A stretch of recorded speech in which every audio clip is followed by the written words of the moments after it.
बोला। ये है धम्म सेनापति वामनराव गोडबोले, इनका निवास स्थान शांति कुटी शांतिवन चिचोली। अभी स्लैब का है, पहले कवेलू का घर हुआ करता था कभी यहाँ पर। काफ़ी सारा डेवलपमेंट हो चुका है यहाँ पर, और उसी के बाजू में और एक गेट बनाया गया है, ये जो अंदर आने के लिए और बाहर जाने के लिए।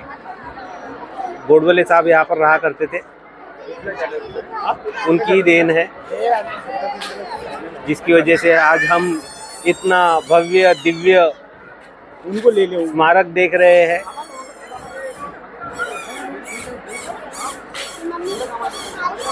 गोडबोले, इनका भी नाम गोडबोले साहब ही है। वामनराव गोडबोले का पुतला हूँ। सर एक मिनट, अब आपका परिचय से आप अपना परिचय दीजिए सर। जय भीम। मैं हिंदी में, हाँ हिंदी मराठी कुछ भी चलेगा।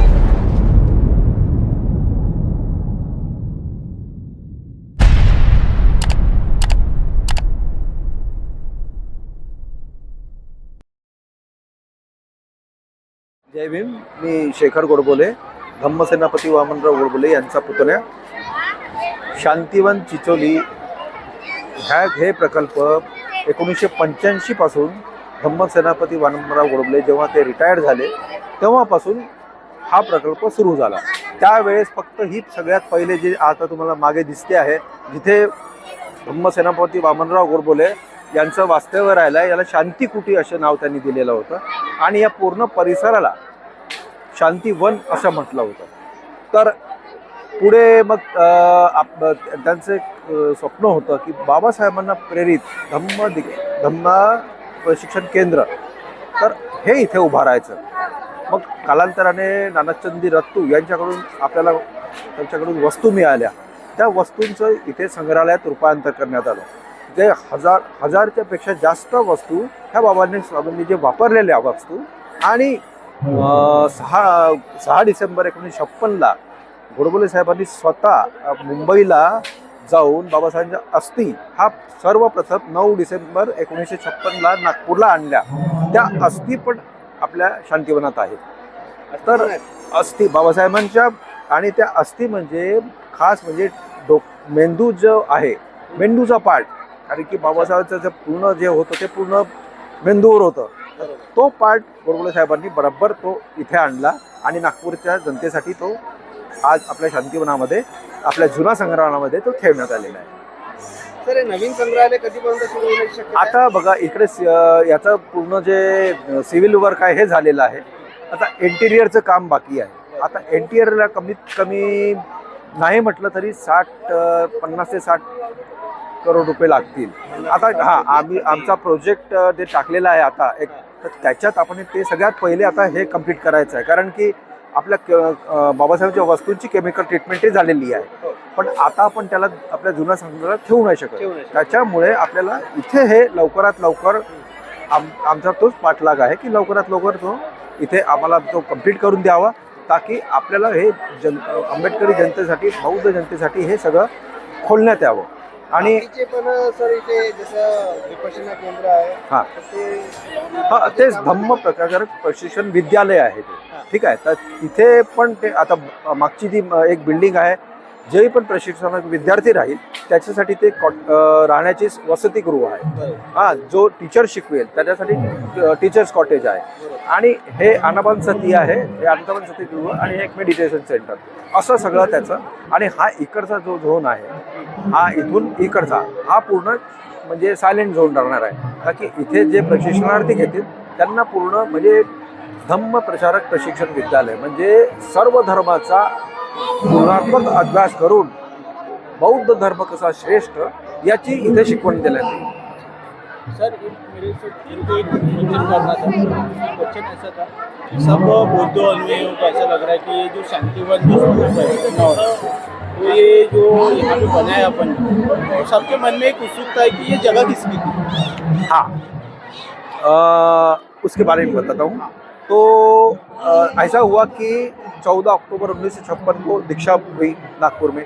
जो दीक्षा के महासचिव ये धम्म सेनापति वामनराव गोडबोले रहे।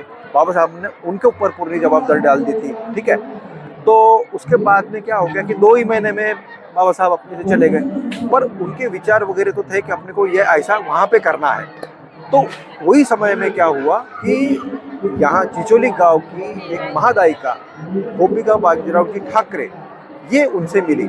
अब उनका जो पुतन्या था वो हमारे नागपुर में जो आनंद नगर है वहाँ पे हमारा गोलवे साहब का ऑफिस था, तो वो हरदम आया करता था। अब वो जैसा भी दीक्षा समारंभ हो गया उसके बारे में हरदम लोग चर्चा करते थे। तो गोडबोले साहब ने एक ही बताया था कि पूर्वाश्रमी यानी पहले के जमाने में जब बौद्ध काल अशोक कालीन में ये सर्व ओबीसी, सर्व एससी, एसटी, ये सर्व बौद्ध थे। बस यही एक उनको बहुत बड़ा लगा कि बोले नहीं, हम कोई कुनबी ये वो नहीं, हम बौद्ध थे और मेरे को ये जगह।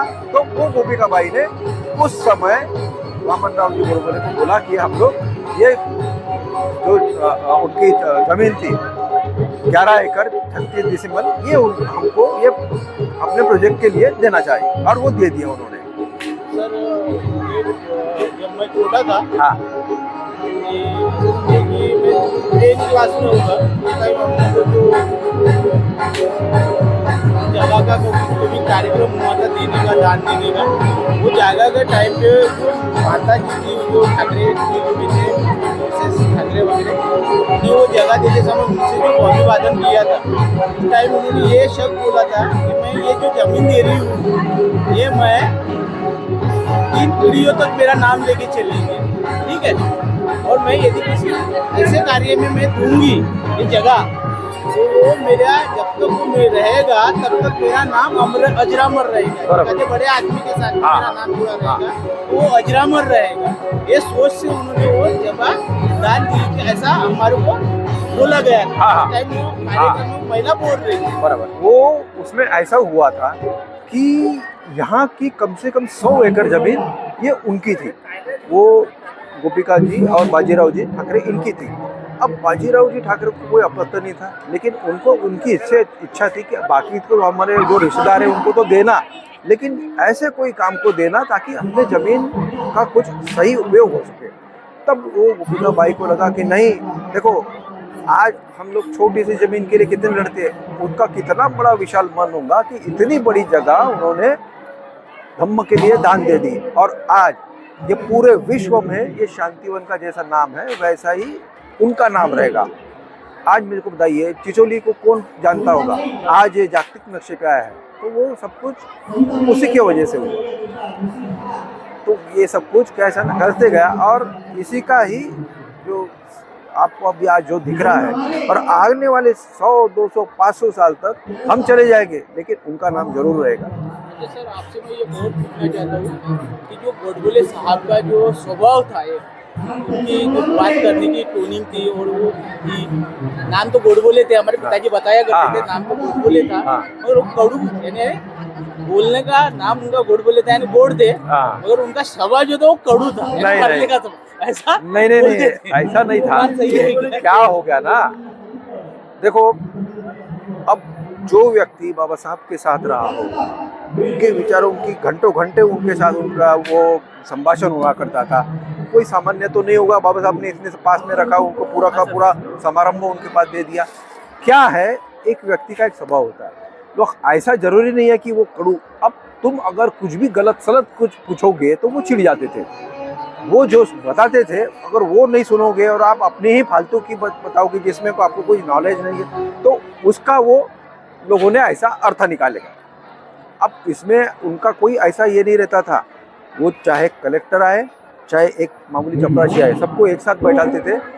कलेक्टर ने पूछा वो भी उनका जवाब देते थे, चपरासी से पूछा ना उसके लिए उतना ही उससे वो जवाब देते थे। सर जब हम उनका चरित्र पढ़ते थे तो लोग क्या बोलते थे कि जो गलत फहमियाँ देते थे गोडबोले साहब का स्वभाव। नहीं, वही बोला ना कि लोगों ने गलत फैमिली, लोगों ने उनके बारे में गलत फैमिली फैलाई। कैसा है आप बताओ कि इतना बड़ा कार्यक्रम होने के बाद में वो ऐसा ही रहेंगे। आज उनके हाथ में दीक्षा भूमि रहती, लेकिन उन्होंने छोड़ दी है।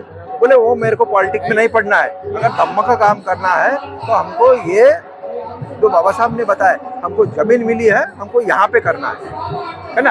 अब मेरे को बताओ, इतना बड़ा मजमा जमा, इतने लोग आते थे, अगर 100 में से 2 आदमी अगर कुछ भी बोले तो हम लोग 2 आदमी की सुनेंगे कि 98 लोगों की सुनेंगे। और ये सब कुछ जो मेरे सहकारी है, ये चंद्रमणि लावात्रे, ये भी उस समय से जो बचपनों से इनके पिताजी के साथ आते थे।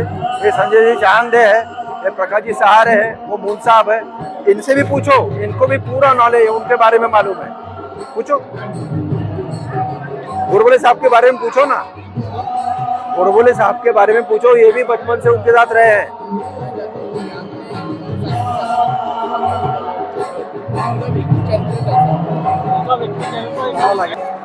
उनका व्यक्ति चरित्र जो था दुनिया से अलग ही था।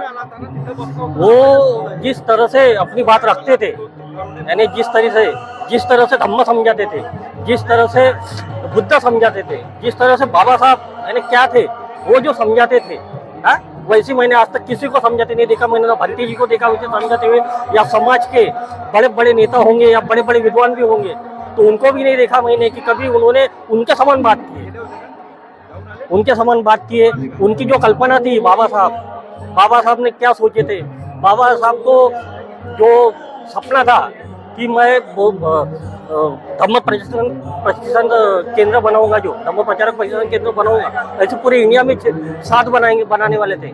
इसके लिए उनको जो पहली जो जगह मिली थी वो चेन्नई में कहीं मिली थी, नहीं मैसूर के महाराज ने उनको दिए थे 7 एकड़ जगह, वो आज भी है वहाँ पे, बाबा साहब को दान की हुई मैसूर में आज भी है वहाँ पे, और मैसूर के महाराज ने दिए थे, तो वो आज भी उनके पास है। साथ में इनका जो सारा जो कुछ है, ये जो दिख रहा है आज, उनके कल्पना जो उनकी कल्पना है उसके ऊपर आधारित है। जैसे वो हमारी जो बिल्डिंग है, वो प्रतिज्ञा जो म्यूजियम जो देखे आपने, वो प्रतिज्ञा समुत्पाद पे आधारित है। वो पूरा बुद्ध के जीवन पे आधारित बिल्डिंग बना है। वो शेरी क्यों है उसके ऊपर, वो गोल क्यों है, वहाँ पे वो चैन क्यों है, ये सारी जो चीजें अंदर में पीपल का पेड़ की जो पेंटिंग बना है वो क्यों है, वो हर चीज बुद्ध के जीवन के पे आधारित है।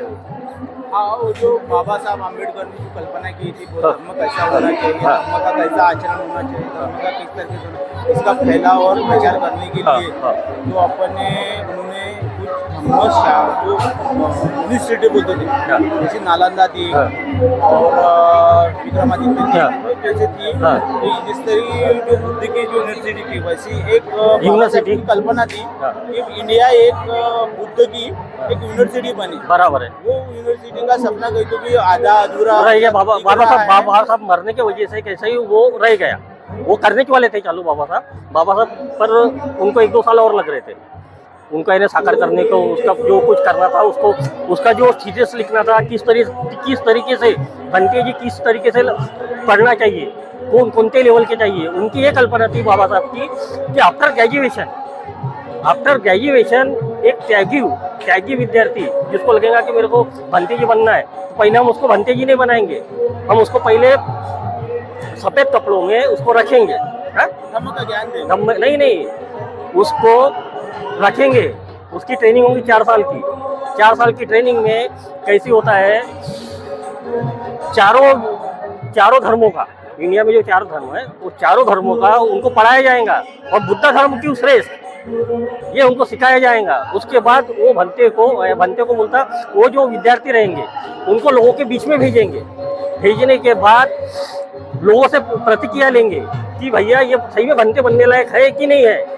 अगर वो लोग बोलते हैं कि सही में इसमें वो आचरण है, भंते जी बनने लायक, ये वो यानी जो भी हमारे जो क्राइटेरिया है वो हिसाब में बैठा, तो उसको चीवरदान करके हम खुद भंते जी बनाने वाले थे। ये बाबा साहब की कल्पना थी, तो वही साकार करने के लिए अभी हम ये। धन्यवाद सर, आपने जो हमारे को इतना जो छुपा हुआ रहस्य था वो आगे लाने के लिए आपने जो हेल्प किया, उसके लिए आपका जय भीम। कहाँ से है आप?